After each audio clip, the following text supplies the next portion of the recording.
My name's Katherine Kennet. I am a psychiatry registrar specialised in child and adolescent psychiatry, and I am doing psychotherapy training at the moment for young people.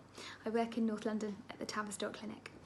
This is my third video on types of therapies, and I've been asked to make it on DBT, dialectical behavioural therapy. This is a type of therapy that's really effective. It's used for people who have a borderline personality disorder, also called an emotionally unstable personality disorder. That is a whole topic in itself. It's really important that you understand it for your exams, but essentially that is a group of people who have a group of personality traits which make them emotionally unstable, often prone to self-harming or attempting to end their life, and they often have a history of abuse of various types. The DBT is a really effective way of treating personality disorder. It's kind of the only effective treatment of personality disorder. When I say really effective, I mean it can help a bit. The only real cure for personality disorder is time.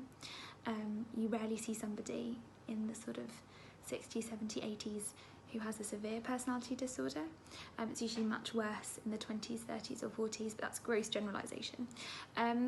DBT has two different types of two strands within it. So you have a group aspect and an individual aspect. So each person who's referred to a DBT course will have an individual therapist, and with that therapist they will work through various aspects of the course of therapy. That will include keeping a diary of their mood, and with the therapist's help trying to work out where those extremes of mood came from that they've had in the week between sessions. They will also have a group aspect to the course of therapy, so they will also have a group of other people also on the DBT therapy course who they meet with usually every week as well, and both aspects are really important.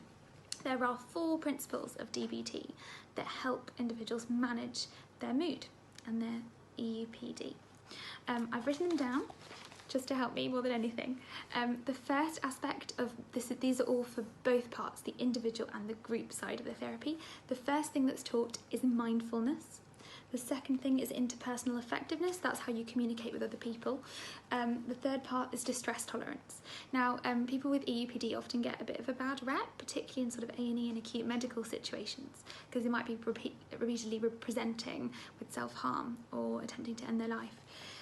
It's important to remember that people with EUPD have difficulties with distress, with experiencing distress, but actually they do often have a much higher pain tolerance, for example, than people who do not have EUPD. It's fascinating, and it's probably to do with their traumatic early life.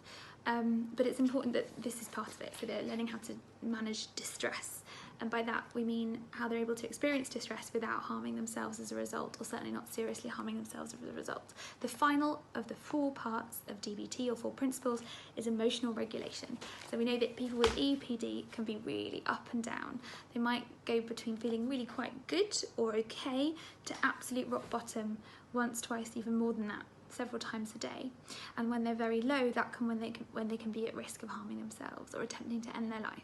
So these 4 principles, used both in the group setting and in the individual setting, can be very helpful in managing EUPD.